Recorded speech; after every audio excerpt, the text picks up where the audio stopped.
കുറേ നാളുകൾക്ക് ശേഷമാണ് ഇതുപോലൊരു മൂവി നമുക്ക് കാണാൻ സാധിച്ചത്. തുടരും മൂവി ഒന്നും പറയാനില്ല, ഉറപ്പായിട്ടും മസ്റ്റ് വാച്ച്, ഉറപ്പായിട്ടും കണ്ടിരിക്കണം. ഒരു ആരാധകനാണെങ്കിലും അല്ലെങ്കിൽ ഒരു ആരാധന അല്ലെങ്കിൽ നമുക്ക് എല്ലാവർക്കും കാണാൻ പറ്റിയ പടം. തരുൺ മൂർത്തി ഇതിനകത്ത് ലാലേട്ടനെ കൊണ്ട് ചെയ്യിപ്പിച്ചിരിക്കുന്നത് ഒന്നും പറയാനില്ല.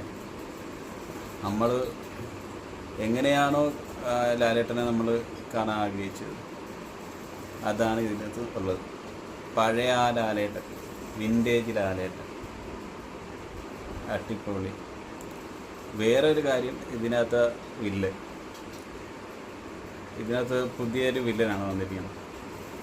ഒന്നും പറയാനില്ല, വില്ലൻ പൊളി. ആ നടനൊപ്പം കട്ടയ്ക്കാണ് വില്ലൻ നിൽക്കുന്നത്.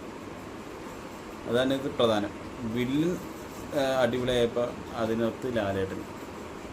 പ്രകാശ് വർമ്മയാണ് ഇതിനകത്ത് വില്ലൻ വേഷം ചെയ്തിരിക്കുന്നത്. അതുപോലെ വിനു പപ്പു, ഇർഷാദ്, മണിയമ്പല രാജു, പിന്നെ ശോഭന, ലാലേട്ടൻ കൊമ്പ് പറയേണ്ടതില്ലല്ലോ. ഇതൊക്കെയാണ് ഇതിനകത്ത് പ്രധാനപ്പെട്ട ക്യാരക്ടറുകളൊക്കെ. എല്ലാം ഒന്നിനൊന്ന് വെച്ചും അവരവർക്ക് കിട്ടിയ ക്യാരക്ടറുകളൊക്കെ അവർ അടിപൊളിയായിട്ടാണ് ഇത് ചെയ്തു വെച്ചെന്ന് വെച്ച് കഴിഞ്ഞാൽ അതിൻ്റെ സംവിധായകൻ തരുൺ മൂർത്തി അതേപോലെയാണ് അവരെ കൊണ്ട് ചെയ്യിപ്പിച്ചിരിക്കുന്നത്. അതാണ് ഈ പടത്തിൻ്റെ വിജയം. നമ്മൾ എന്താണോ ആഗ്രഹിച്ചത്, ഒരു ആരാധന എന്നതിൽ നമ്മൾ എങ്ങനെയാണോ ഒരു ലാലേട്ടനെ കാണാൻ ആഗ്രഹിച്ചത്, ഉറപ്പായിട്ടും അതാണ് തുടരും.